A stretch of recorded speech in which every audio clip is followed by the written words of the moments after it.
Been putting it off for ages. I had just finished Data-Saix, and that was an insane fight. I thought from Terranort onward it would be smooth sailing, but I forgot Data-Saix, that berserk bastard. I tried to hide from him. I did. I would shut my eyes and boom, he'd be there, staring at me. I couldn't get away. So finally, hey you guys, today we'll be looking at Data-Saix. Data-Saix starts the battle the same way every time. He'll slowly rise into the air as his claymore spins behind him. His berserk bar starts out fully charged, which is why he opens by powering up. Dark thorns burst out and his claymore transforms to have spikes on the tips of it. If you time it right, you can dodge through this burst that pushes you back. I suggest not using ice to try to slide up to him because that is not a good idea. In my experience, Data-Saix follows the same flow of attacks. During his berserk phase, a second blue bar will fill up, which will trigger his stronger berserk form. During this build-up though, he will have a unique set of attacks he cycles through. It may feel like a barrage of random attacks, but there are actually only 3 or 4 attacks that are cycled around. Let's start with the first one. The first attack is his 3-hit combo from KH2. There are actually a lot of attacks that stem from previous games, so rather than break up the flow of the video to point out what attacks connect to what, like I am now, I'll just have a window appearing showing off the similar attack. Anyways, the attack shows him slicing up once before dashing forward to break your guard. Once that is broken, he will follow up with a strong downward slice that sends you flying. If you wrist dodge, you can create an opening.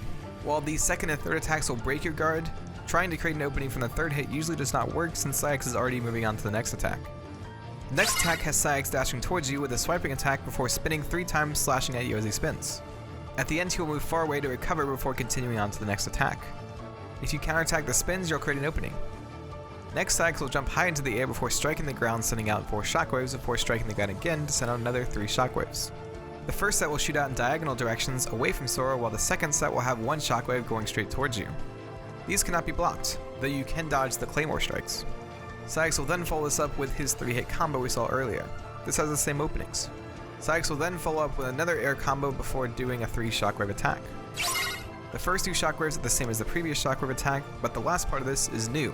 Data-Saix throws his claymore into the ground, shooting out both sets of shockwaves at once. Data-Saix will be open as he falls, so air step through the shockwaves to deal some damage. The next attack in this cycle is another new one and has Data-Saix spinning before jumping into the air, flinging his claymore at you, which is unblockable. Getting hit by this will stun Sora. Data-Saix will be open as he falls back down to the ground. Data-Saix will then do an air combo followed by another claymore throw and ending with a 3 shockwave attack. This cycle does seem to change though as you hit his openings, sometimes causing Data-Saix to skip over an attack or 2 in his arsenal or just restart his cycle entirely. And that is all of his attacks in this berserk phase, at least for the first phase of this fight. Some of Data-Saix's attacks do change when his health gets lower, but we'll cover that later. If you hit his revenge value during this first berserk phase, Data-Saix will hold his claymore downwards and move towards you, flipping 3 times and slashing at you before doing a spinning slash and ending with a wide strike. After the second bar fills, Data-Saix will be in his second berserk phase. He rises into the air just like last time with his claymore spinning behind him before a bigger shockwave is pushed out. You can still dodge this with a well-timed dodge, and you can also guard against it. 4 claymores appear around Data-Saix that will constantly circle around him in this phase. This phase, like the previous one, will follow a certain cycle of attacks. The first attack has Data-Saix throwing down 7 claymores that explode as Data-Saix slams it on top of you. This is an unblockable attack, so dodge to avoid damage. Data-Saix will do this attack a number of times throughout the cycle, but he only seems to be open after his 4 dash attacks. For his next attack, Data-Saix will teleport and dash towards Sora to do an uppercut followed by a dash. This sends out 3 sets of shockwaves. Next up is a shockwave attack. Data-Saix will slam his claymore into the ground, while 2 of the circling claymores will sink him to the ground. Each claymore shoots forward 2 shockwaves that all cross each other's paths. Data-Saix will teleport forward and do another slam using the remaining 2 claymores. This can be blocked, which negates the shockwave from that claymore, but also breaks your guard. Data-Saix ends the attack by rising into the air with 7 claymores surrounding him. He slams down, shooting shockwaves out in all directions. Wrist dodging when your guard is broken will create an opening, stopping Data-Saix from doing this last slam attack. You can also wait for Data-Saix to do this attack and then air step to him to deal some damage. Data-Saix will then throw his claymore at you with the 4 circling claymores following close behind. If any of these hit Sora, he will be stunned. If these hit the ground, a shockwave will push out. Data-Saix will be open after this attack, though you'll have to dodge the first claymore, hit Data-Saix, and then dodge the remaining claymores before continuing your attack. Data-Saix will then follow this up by doing the 2 teleporting shockwave attacks and the ground pound before doing his uppercut attack. He'll then do another ground pound before teleporting and dashing around you 4 times, shooting out 3 sets of shockwaves with each dash. Blocking the second dash and countering will knock Data-Saix out of his third dash and create an opening. Data-Saix will then do 1 more ground slam attack before charging up his berserk bar. This cycle seems to change up depending on the openings that you hit. Like at one point I hit Data-Saix during his first claymore throw in the cycle and he skipped all the way to the end of the cycle. I haven't really found like a rhyme or reason to it, but it does definitely change when you hit his openings. Anyways, after going through this cycle twice, Saix will do his ultimate attack. During Saix's ultimate attack, he'll move quickly around the arena, doing spinning slashes, creating shockwaves around himself. His extra claymores will slam down as well, creating more shockwaves. Every once in a while, Saix will jump up and slam his claymore into the ground, shooting out 4 shockwaves, or dash, shooting out shockwaves. Over time, his extra claymores will spin and disappear before reappearing, flying towards Sora. After he has thrown all 4 claymores, he will dash around a bit before stopping.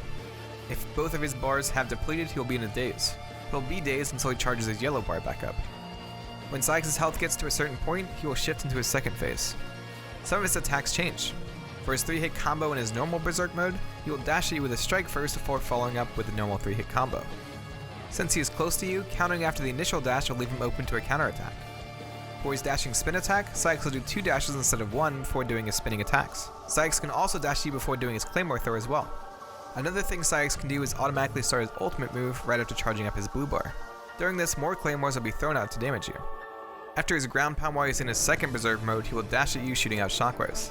He will then follow his cycle that he did before up until his claymore throw. After that, he will change his attacks.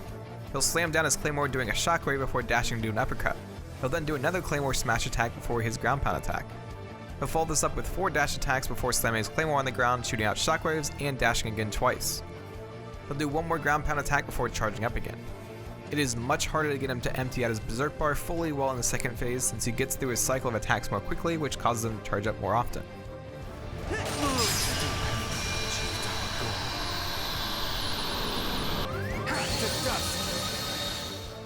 And I think that is all I have for you guys today.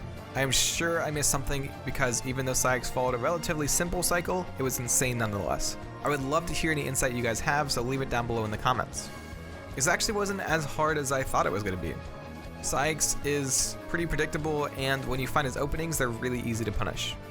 Anyways, thank you to my patrons who support me. Their names will be on screen right now. If you want to see my breakdowns early or schedule the breakdowns I want to do for each month, head over to my Patreon. If you enjoyed this video, click the cards on screen to see some other data battle breakdowns. Subscribe or share this, and I will see you in the next video.